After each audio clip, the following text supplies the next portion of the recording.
Welcome to the House of Hoosier podcast. I'm your host, AJ Guyton, and I have a very special guest on the show today. One of the best bucket getters in Indiana basketball history, putting up points in a hurry. My man, Bracey Wright. What's going on, man? What's up, AJ, man? I appreciate you having me on. Man, it's hard to find you, though, man. I had to really go back to the late 2000s when my investigative skills was at an all-time high, and I could find whatever I wanted to find on the internet. So I reached out to some coaches, like, Bracey number. No, we ain't got Bracey number. Bracey. I'm like, man, what's up? Now I'm curious. Now I'm competitive. I was like, I'm gonna find this dude. So I had to hit you in the ghost mailbox of the Facebook. Yeah, man, I get ghosts, man. I appreciate you checking that email, that inbox on that Facebook, man, because people usually don't even check that. And that's true, man. I can't even believe I was on there, man. But I'm grateful.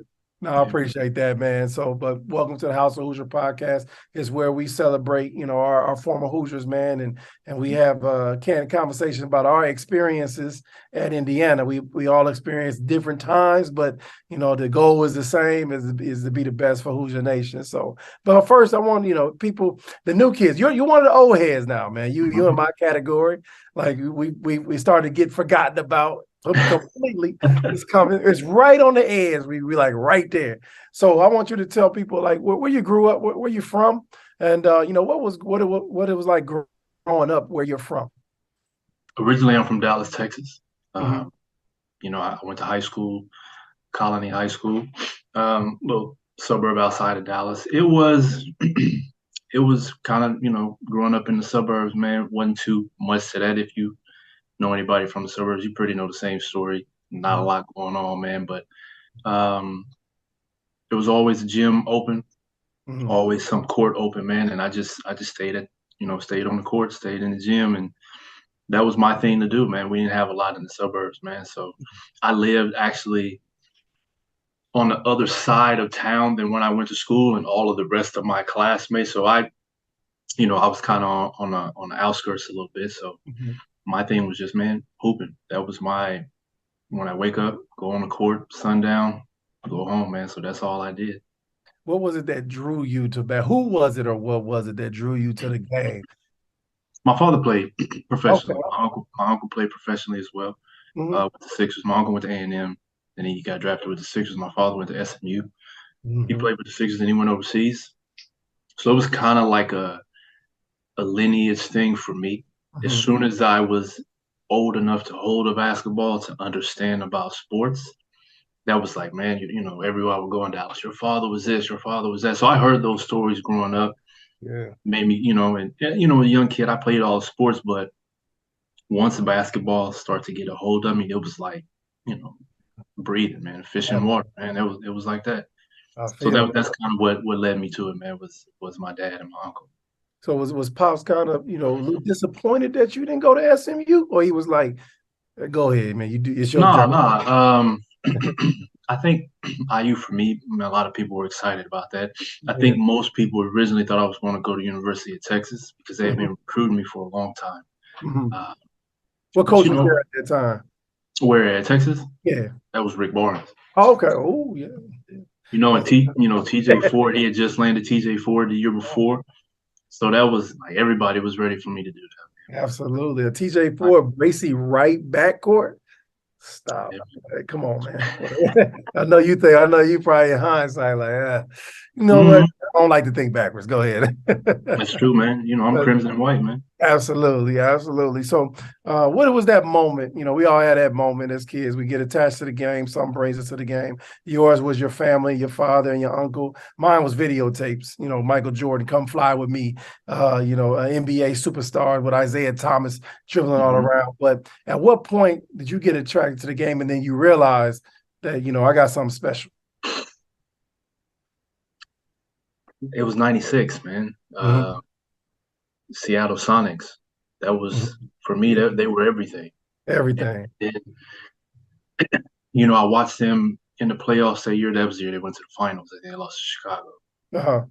But 96, man, it was Sean Kemp, Gary Payton, Deadlift Shrimp, Nate McMillan, like that whole Hersey Hawkins. Yeah. For me, that was the epitome of basketball. I'm talking about when they played, I had my Sean Kemp jersey, Mm-hmm.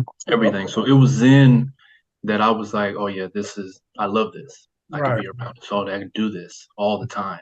And I started having visions of becoming a pro. And from that day, or not from that day, but from that time period, man, it was like, this is my love. This is what I want to do.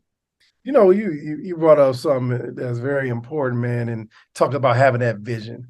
I Mm-hmm. don't know if kids today are allowed to have the vision because it's so all out in front. Like back, when we were coming up, it was more you had to envision it. You had to get the tapes, watch the tape, wait till NBC came on, watch the game. It just wasn't at your fingertips. And I think the vision is what drives you. And unfortunately, I don't, because I have a daughter who plays. And although she's good, I try to get her to understand what a vision is because Mm-hmm. it's all there. So, I mean, I had a vision, man, that was created just through videotapes, just through watching the Bulls, watching that. I'm just like, man, I got to emulate that. I want to be that one day. How can I get there? So hey, man, I haven't heard that one yet. Just having that vision of where you wanted to be, man. But at what point did you realize that you was different? And that you had what it took to get there? Mm.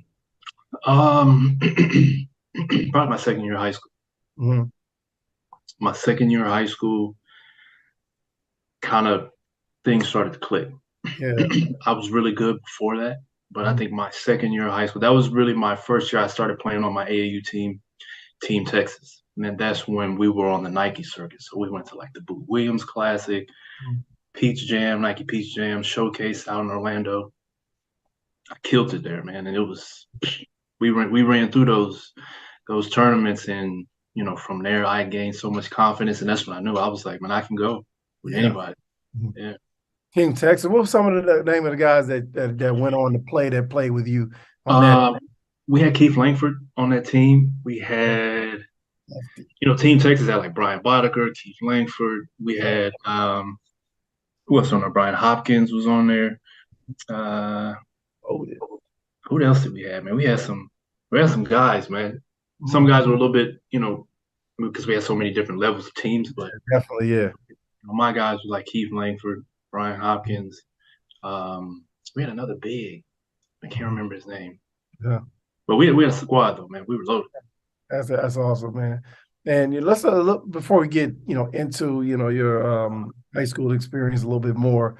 I always ask this question to former athletes because for me, I understood it. What role did each parent play in who you became as an athlete?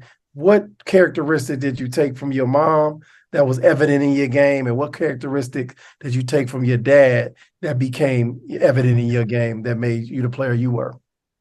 That's a great question, AJ. I don't think I've ever been asked that type of question. Mm-hmm. Before you answer, the reason why I asked that, because I want kids and players to understand the value in being raised. It's not all about, just, I got to grow up. They got to have to do it. It's going to become evident in what you do at your job, where you are now, where I'm at now. In the game, when I play basketball, I get this from my dad. I got this from my mom. The ability to calm down and be cool on the court. Don't panic. Poker face, that's mom. You know what I'm saying? And the inner fire, that's dad. You know what I mean? So that's why I asked that question. Again, man, that's a great question. I would say for me, from my mom, I would say the aspect of my game that I got from her was just my resiliency. Mm-hmm. Yeah. I think you know this, man. Anytime you're playing the game, you're gonna have ups and downs. Yeah. You're gonna have mistakes, and that's practice. That's games. That's any time. How can you move from one play to the next? Yeah. How can you kind of stay in that moment? How can you bounce back from when you have a down slump or whatever it is? Mm-hmm. And I think I seen that from my mom. Single mom raising two kids. So from that part, I got that from her. From my dad, I think I got a lot of the just skill. I think talent wise, he passed that on to me. Mm-hmm. But from him, I got the vision, the stories that I heard of him, the videos that I saw when they were playing Georgetown in the March Madness back in the 80s, seeing him play hearing announcers speak about him, and I'm going through the city, hearing people talk to me when we together, people coming up, oh man, your dad was X, Y, and Z back in the day, and oh, he was this and he was that. So I got the vision of what I could be. So when I started playing, that vision just became that was my art form that I was creating on the court. So I got kind of my swag, as they say, from my dad. Hey man, that's an awesome way to answer that. That's perfect, man. But yeah, we talked about it. That's important for kids to understand. Like what the way you're raised and everything that's surrounding you is going to be evident in you. So that's why we asked that question. But back to high school, man. So you had a phenomenal high school career, man. McDonald's All-American. Played with Darren Williams. What was it like to play with Darren Williams? And did you see, NBA pro potential in him at that time? Because I know you knew you was going to the league, but did you see it in your teammate in that dynamic backcourt at that time? I did. I always thought he was, underrated, especially in our high school days. Listen, man, I don't care what backcourt you have. I don't think you can put a backcourt together with me and Darren that's going to beat us. Right. Especially in the Dallas area. But I think Texas all time, we were probably the best backcourt. I know a lot of people talk about here. TJ and Daniel Ewing, and in their own right, man, they were exceptional. Yeah. But I think, he and I were, we were cream of the crop. For me, absolutely. He grew a lot in college as far as the player that he was, but I always thought he was definitely underrated, man. And those are some great years, man. We were like the hottest ticket in town, man. It was hard to beat us. Absolutely. For those who don't know, we're talking about Darren Williams, Utah Jazz, Brooklyn Nets, University of Illinois. Did you guys play against each other in the Big Ten? Mm-hmm. Is that weird? I know that had it the first time. It was. We were teammates for like 6 years. Yeah, leading up to college, and then we go to Big Ten rivals, man. Yeah, IU, that's crazy. And, Illinois, IU, man. So that was, especially the first one was really weird, just kind of seeing him on the other side of that, because I'm knowing the things he likes to do. And he knows what I like to do, but I think at the end of the day, we wanted each other to succeed. Absolutely. It was a great privilege, man, and honor to be able to share those memories in high school and then kind of share the same stage in college and transition to the pros together. That's something that not a lot of people can do with somebody they've known since the 8th grade. Absolutely, man. You talked about the recruiting process a little bit. I'm sure it got a little buck wild for you after that big sophomore year, man. What was the first time you remember hearing from an Indiana assistant? Who was it? And did you really take Indiana serious at that time, knowing that Pops went to SMU, Texas was down the street? What was that thought process like? I didn't meet anyone from Indiana except Mike Davis. Wow. Nobody. And when I tell you this, man, you'll understand why Indiana, for me, there was no other school. So we're on the circuit. At this time, like I said, it's my second year high school. Duke, Carolina, UCLA, all of these have already offered. Mm-hmm. I wasn't going to, make a commitment until, maybe like the end of the, the summer going into the next year. Mm-hmm. I started seeing this black guy, front row, every game. I don't know who he is. I didn't know I knew Indiana Bobby Knight. I didn't know any of the assistants. I didn't know Mike Davis. But I started seeing this black guy, front row, everywhere, IU on his shirt. We in Orlando, he front row. We in Atlanta, or Augusta at the Peach Jam, he's front row. Mm-hmm. Every time I'm playing, it doesn't matter who's there, he's always in the front row. Mm-hmm. So we start, we start talking and we having great conversations, man, and tell me how much he loves me and, what he think of my game. And he's like, man, I'm going to show up. Every game you play, I'm going to be right there. You coming to IU? I start seeing him everywhere. He's front row every single game, man. And it's just like somebody kind of shows you that love. Somebody kind of shows you what they believe in you. How can you go somewhere else? How can you say, somebody's going to have my best interest, man? I'm telling you, man, he recruited me. He didn't say much. he didn't have no pitches. He just took action, man, and that was huge. So when they offered me, it was like, oh man, I need one visit. This is where I'm going. Yeah, right. No, definitely. Hey man, Mike Davis, AJ Moye, Bracey Wright, and Jeff Newton, George Leach. I Yeah, mean, man. I don't think they understand. I think they underestimate the type of recruiter Coach Davis was. I would have probably transferred from Indiana if he He didn't was a come great recruiter, man. 5 4 years. Just having somebody to talk to, having somebody to, his wife, she would cook, you know what I mean? Just somebody to relate to. Exactly. During that time for me was crucial because Indiana, although we was coasting at a nice level, we was going through some things, and he was there. Man. He was there to, to have that father figure experience that we needed, man. And I see in almost every person he brought in from a recruiting standpoint, they committed. The only person I'll probably tell you, the only person that didn't because of grades was Key Madison. I don't know if you remember Key Madison back in the day. He's like a 6'8" forward, man. I was like, we get this one. I'm good. But he didn't qualify or something like that. But other than that, that guy was a magnificent recruiter, man. So I can cover that story. But so not one assistant, just him. Nah, man, it was just him. I don't even think I met any of the assistants until I took my first visit. That's when I met, John Treelor. That's when I met. I think at that time, I don't know if Fitz, the little guy with the glasses that he used to run with, I don't know if he was already on the staff, but I know Treelor and there was another guy. Yeah, definitely. Didn't meet them until I took my visit. It was just I only saw him everywhere for the whole summer. As dominant as you and Darren was there any thoughts of going to the same school from y'all, or y'all was always on different paths? No one offered us together. Okay. Together, right. So okay. I think well, I take that back. I was offered at the schools that he was offered as well, but I think like Luther Head had, already had that spot. D. Brown came in and committed, and then there was Georgia Tech.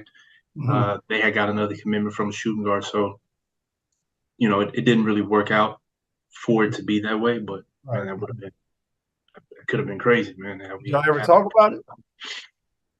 We did. But then, like I said, just the schools that we were kind of thinking about, either they'd already have a point guard spot locked up or a shooting guard spot already locked up. So it never worked out. Right.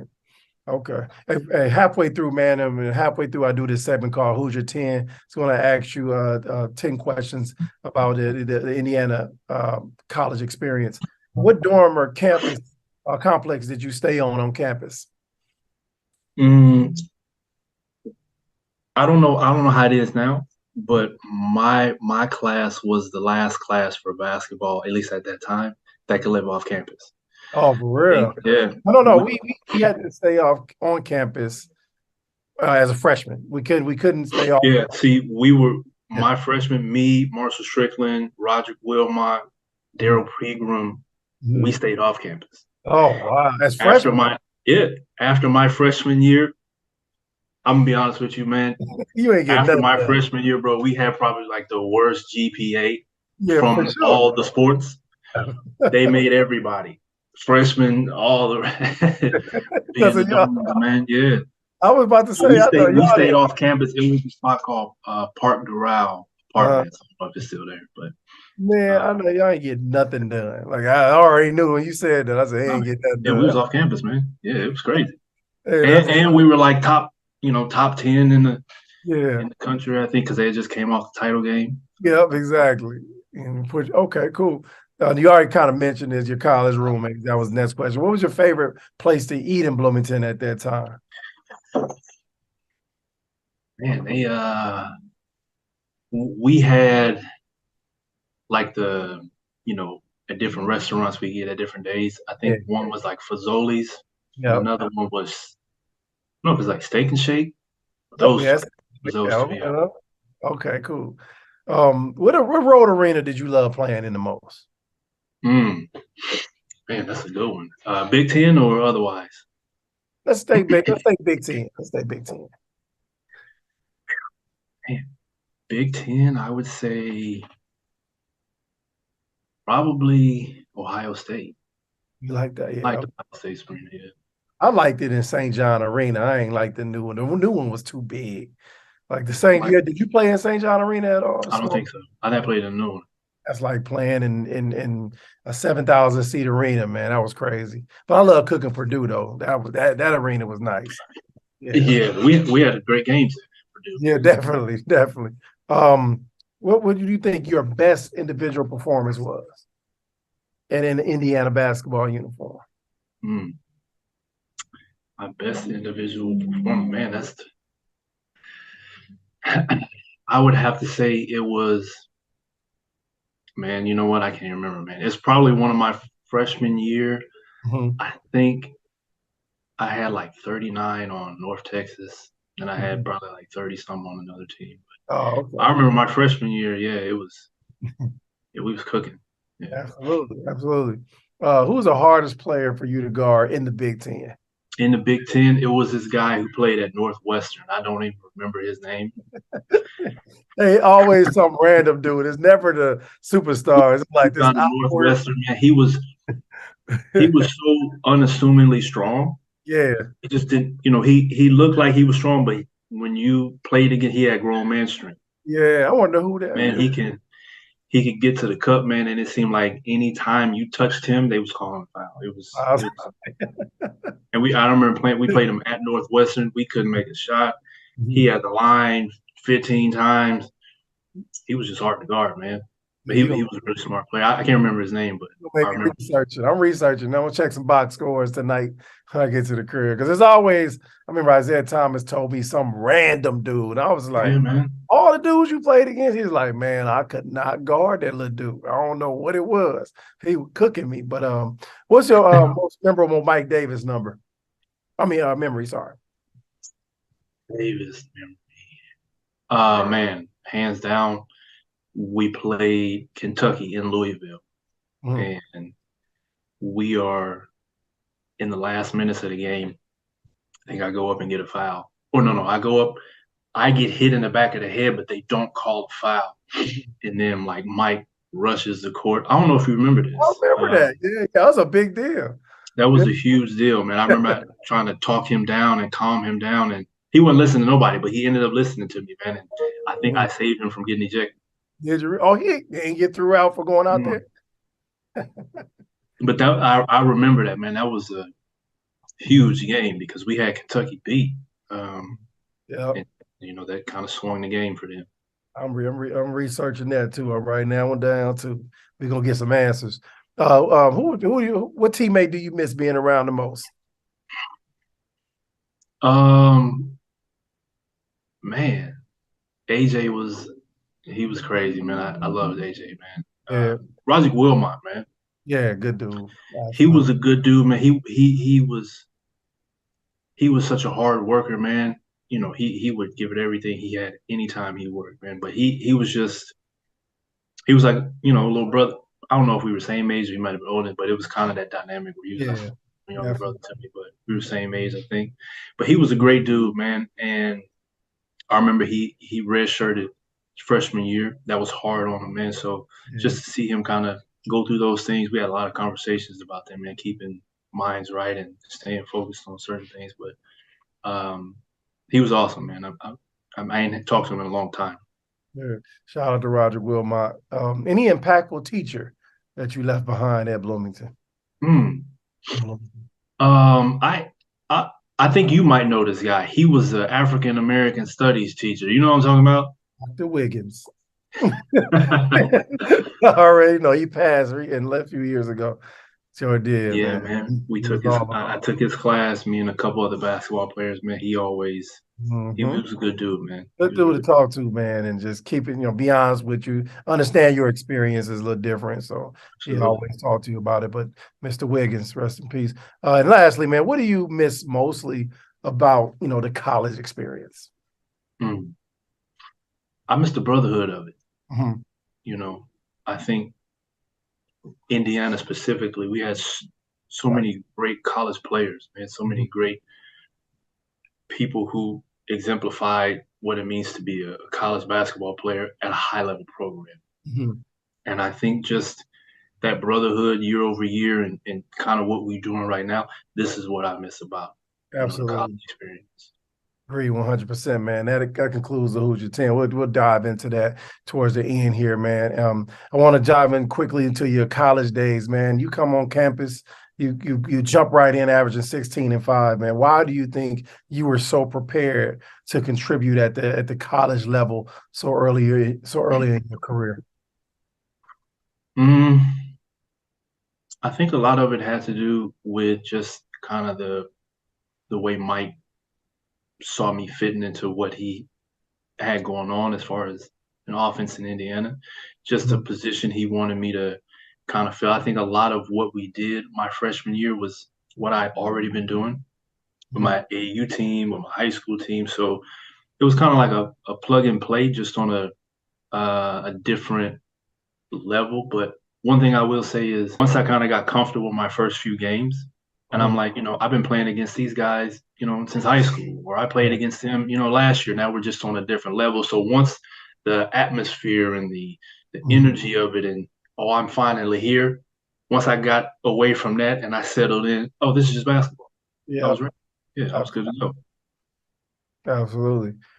You talk about playing. I tweeted probably maybe like a month, 2 months ago about the showing some gratitude for Mike Davis and taking on an impossible job, after Coach Knight and then having to endure what he endured. But yet standing tall and be a professional. I've actually had him on this show. We talked for a couple hours, man, and I got to hear some things that I never heard before. But what was it, to kind of talk about what it was like to play for him, during that time period and knowing that there was a ghost of Bob Knight over the top? Because I know y'all can feel it as players. I know as an adult now, you really know. You really can feel, understand it. There's a lot of stuff I did in college I didn't understand until I got older. That stuff that was happening, the mental challenges, what we were going through. Went through 3 different transfers, went through 2 different coaching staffs, and you don't think as a kid, you're not thinking how tough that is. You're just thinking like, man, let's still try to win championship. Let's win championship. Let's win championship. But then when you're done, you're like, damn, that didn't break me. Like I didn't leave. I should have left too. So, talk about what it was like playing for him during that time period. That's another good question, Nate. It was hard, man, to be honest with you. It was tough. You have to put yourself in that kind of mindset to say, we're coming in on the heels of, an icon in college basketball. The team is coming off a national, championship game, but the whole storyline around it is it's not Mike Davis's team. This is Bob Knight's team that he took here. So we are the first class after this whole Bob Knight era ends, and now every eye is super on us right now. So we're dealing with a coach who has to deal with this every day, who's probably fielding thousands of questions about Bob Knight all the time. So we're not really aware of that. And a lot of things that we probably did as players or probably thought as players were not, right. Just because we don't understand the situation. But it was tough, man. It was tough trying to kind of make our own identity of who we wanted to be post Bob Knight era, and really just kind of live out of that shadow. It was tough. And then at the same time, even though we were winning, you got to think Mike Davis only might have had 4 or 5 guys on the team. Yeah. Everybody else were Bob Knight's guys because we were the freshman class coming in. So it was that balance of trying to say, hey, we are the new faces, or still the old guard is still here. And every time we went around somewhere on campus, it was, this Bob Knight, that, Bob Knight this. And once we lose, it's all over again. Where's Bob Knight? Why is Mike Davis here? Fire him. So my whole time at IU was consumed by why Mike Davis is here. Where's Bob Knight at, and who wants to come play for, but and I told you a story about, Sean May, not committing to IU because of the ties to Bob Knight. So we faced that a lot. I don't think people really understood just how hard it is to play on the heels of somebody who's so big, like a Bob Knight, who meant so much to a community and a school, and trying to navigate past that. It was tough, man. Yeah. And even still, we did some really great things in my years there. But I think now the players they don't have that No, they don't because they're have so far removed. But right in the thick of it, man, that was tough. It was really tough to deal with. I mean, I used to tell, and I told a lot of the former players on this podcast, I said that during that time period, I felt like it was a black cloud over Indiana basketball. Like it was just like a black, no matter what y'all did outside of winning an outright Big Ten title or national championship, none of it was going to ever be enough because that cloud was just going to follow you until that moment was rectified. You know what I mean? I felt like that moment was semi rectified when he came back 20 something years later. But that doesn't do you guys any good because it followed you. And I could feel it. I wasn't even paying attention really, but I knew it was there. You know what I mean? It was what it was. But I didn't think a guy like Mike Davis deserved that because even though we were Knight guys, he recruited most of them. You know, a lot of them. You know what I mean? They were still, he did the job. Coach Knight didn't go out and recruit. He sent his assistants out. So that's true. One of my journeys with this, this connection here is to, help fans understand, like, we're basketball players, but we're humans first. Like, we really appreciated the experience of being part of Indiana basketball. It wasn't winning, and that's what we came here to do. Whether we did it or not, it was irrelevant. But we represented, without staining the brand of Indiana basketball, and that's the goal of being an alumni. That makes you comfortable coming back. You know what I'm saying? You know what I mean? That connecting with people. So I kind of sense that. I always want to ask because I talked to people during that period because, it was unfair comparison. I mean, and for Mike Davis, but, he managed and still had great teams, doing outside of all that. So that's why I put that tweet up a couple months ago about him. Like, I don't think y'all understand what being the first black coach at Indiana University is. Exactly. And being the first coach right after Bob Knight on top. Yes, sir. Absolutely, man. It's tough, man. It's tough. So, your sophomore year, man, you come back, you had your 18 and a half, but is that the year you started to experience a lot of injuries? No, when did you start to experience that? Okay, freshman year? Toward the back end of the freshman year is when I had the back injury. And then summer is when I had my back surgery. Mm-hmm. So going into my sophomore year was my first year after my back surgery. And wow. I dealt with that, most of the year. I don't think it was until probably to somewhere like mid-junior year where I really felt like I'm much better now, health-wise. Okay. When you looking back at your Indiana career with hindsight being 2020, is there anything you would have done different? I would have trained different, man. Mm-hmm. My mindset around everything would have been different. I would be sitting there lying to you, man, if I didn't tell you all those things we just spoke about with the kind of the black cloud being over the program. Mm-hmm. Didn't get to me. It was hard. It was times where, I was thinking about transferring. Right, for sure. And I thought about those things, or, it's just times where it just got to you, and you really didn't want to be in the gym because, now you're struggling, now you have injuries, now you have people who kind of are questioning, is your coach going to be here, and you guys are the right fit to be here. So it was a lot of that going on, man. But I think looking back, I would have just kind of focused on the process of getting better every day. Yeah. Getting better every day, making sure that I'm being a leader. Right. Somebody who was a really great player, but be a great leader. And I think that's where I struggled at times, being, as young as I was. But I don't think that in my years we had a clear-cut leader.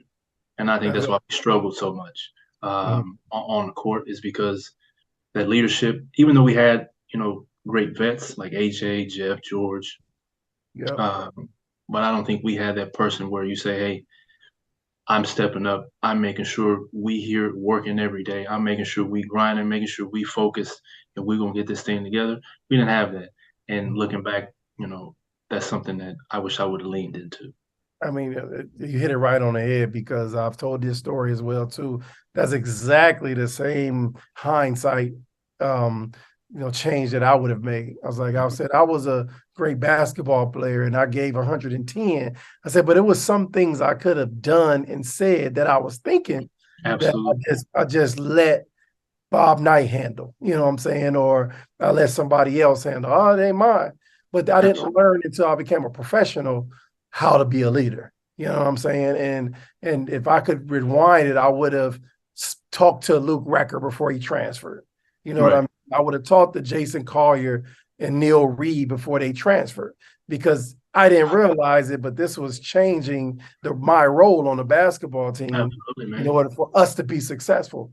Yeah, I'm gonna get my money because I can play, but we got a better chance to win if these guys are here. And part of a leadership role is the relationship you have with your teammates. You know what I mean? And I think because we were so dependent upon Bob Knight, and he has the answers because he's been there before. He's this, and this, that we're not thinking about what we need to do. You know, we just following him, like, and then when something go wrong, everybody just kind of sit back like, okay, who fault is it now? You know, when naturally it's the leader. Right. And so that's a great point. I tell kids going in college all the time, hey man, create great relationships with your teammates. That's what's going to propel you to win. Be a great locker room guy. Yep, be a great locker room guy. So hey man, you hit it right on the head, man. We get to you leave college, man, a little bit early. Tell us about that decision. Why'd you not finish out senior year? I was burnt out, to be honest with you, with Indiana. It was a lot, man. We had I think we had coaching staff changes every year. We had new coaches coming in, athletic directors changing in and out. My sophomore year was the year that we were recruiting Charlie Villanueva, Luau Dang, and Josh Smith, who went straight from high school to the league. And I remember we were all in Mike's office, man, all at the same time, having this vision of what us for Marshall Strickland, all of us could be for the next couple of years, what that would look like, man, if we were all on the same court and we had a grand plan that we could win the title. You got me, Charlie, Luau Dang, Josh Smith, Marshall Strickland, man, that was it, man, right? But we missed out on that class. Luau went to Duke, Charlie went to UConn, and then Josh went straight to the league. And so it was like a huge just letdown because we were what we could have been. And then, we had a lot of injuries, guys coming in. We had the transfers from Auburn, they had to sit out a year. So now it's just like, man, do I want to come back for another year? Do I want to go through this for another year? Who knows how this is going to be? Because, you know the stats, man. After my freshman year, my sophomore and junior, I don't think we made the tournament. Okay. We only made the tournament my freshman year. Go to NIT. I don't think we did so well in NIT my sophomore and junior year, but that was just like, man, I'm ready to go. Why do I want to come back for another year to lose again? And that was the biggest thing, man. So I jumped ship. But honestly, after my freshman year, I had planned on leaving anyway. Oh, did you? Okay. I thought I had a really great freshman year before my injury, my back injury, that I thought I could have been in the first round. So I was always ready to go from then. But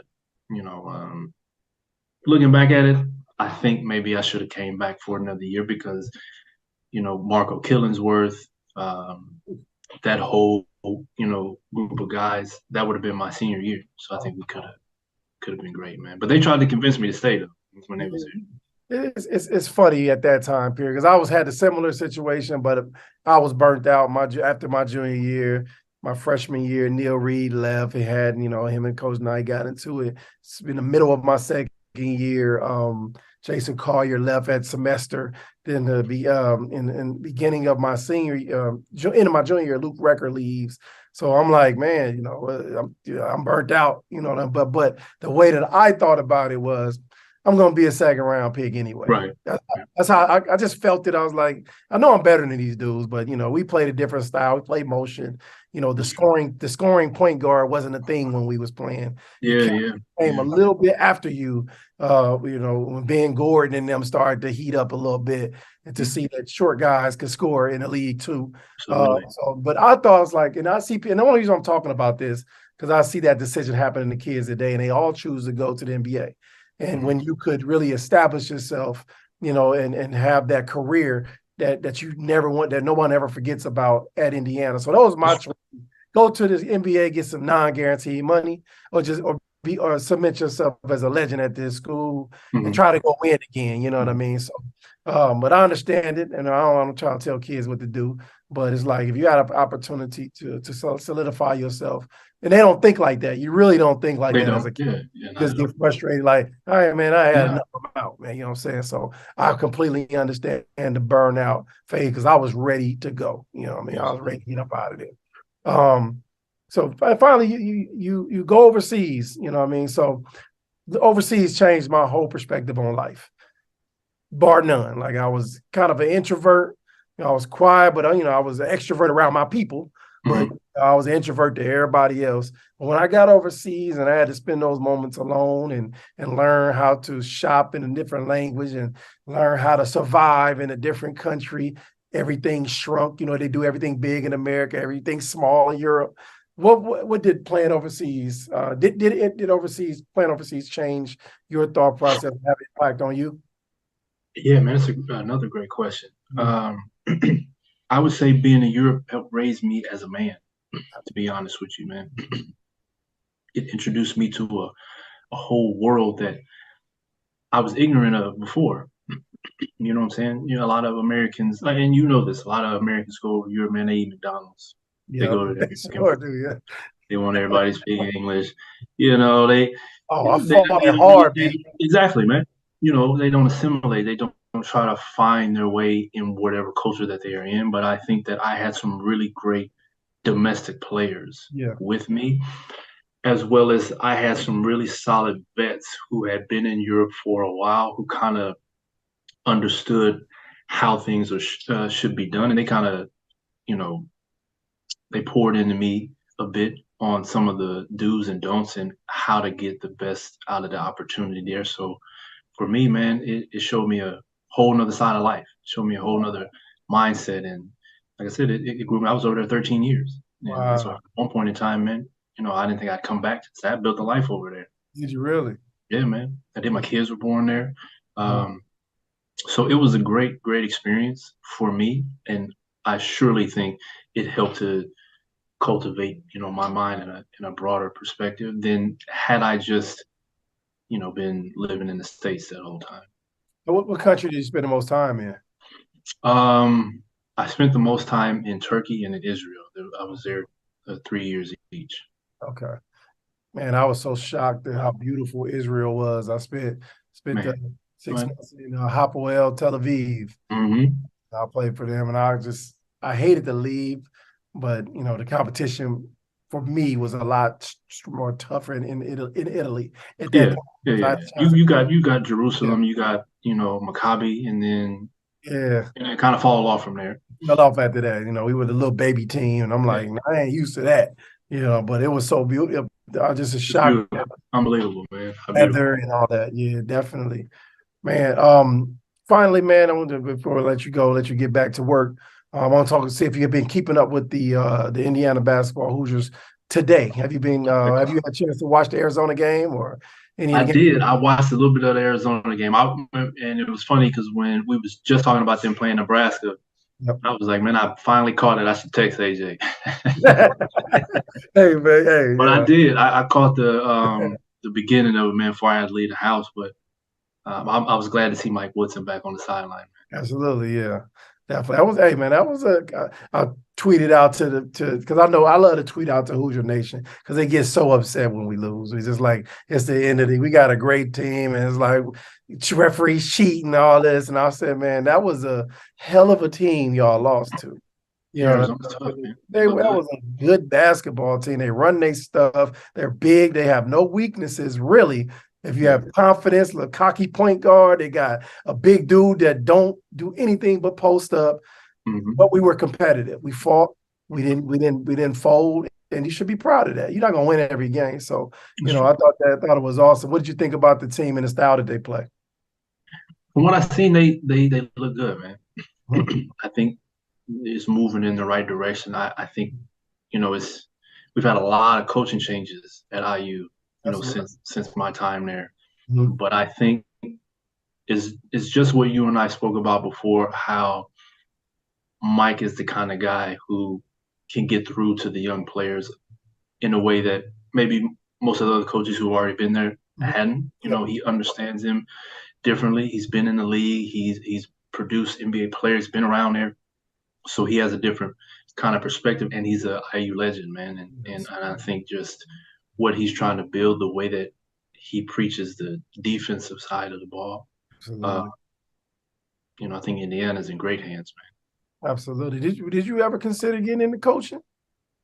man. I did, and that was right around COVID. And Okay. people was just like, "Oh, we don't know what's going to happen with this league, that league." I already got to let go of some of my assistants. I can't bring on any. Right. So Right. I just thought about it, man. But yeah, I didn't know what it was going to be once COVID ended, so I just kept it pushing on that one. Did you? Okay. No chance to get back in it. You what? How old are those babies? How old are your babies?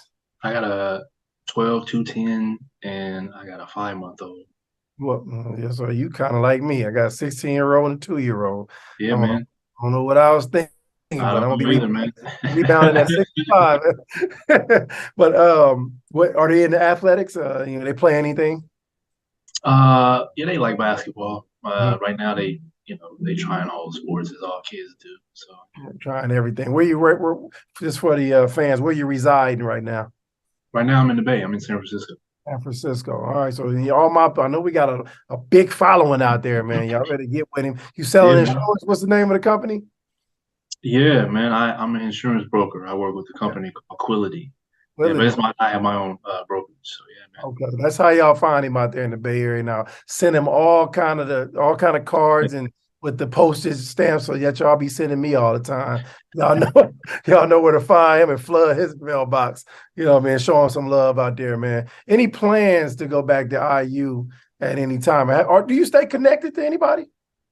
Man, I've tried to stay connected with people because a lot of the guys I would run into in Europe, DJ Yep. White, Marco Killingsworth, guys like that. We would Earl Calloway, especially.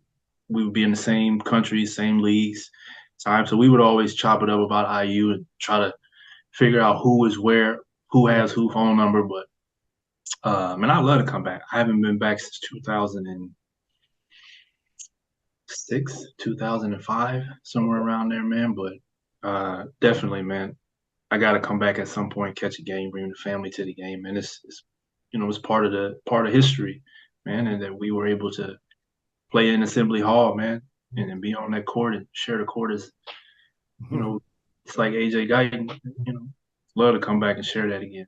Absolutely, man. Do you still keep in touch with Mike Davis? No, I haven't talked to Mike in a minute, man, but I'm glad he is doing well in Detroit, man. Mm-hmm.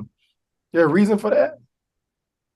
I spoke with him. Like he and I kept in touch. Like right when I left to go pro, and then once I got in over to Europe, man, I kind of lost touch with a lot of people back in the Yeah, states. yeah.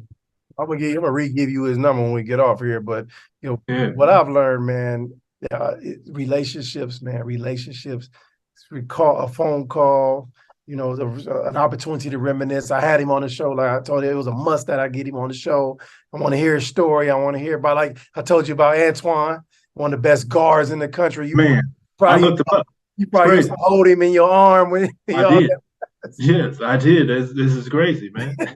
He's one of the best guards. That's crazy to me still. Every time I think about that, he's one of the best players in the country. But he talk very highly of you on our show, man, and and still has that personality.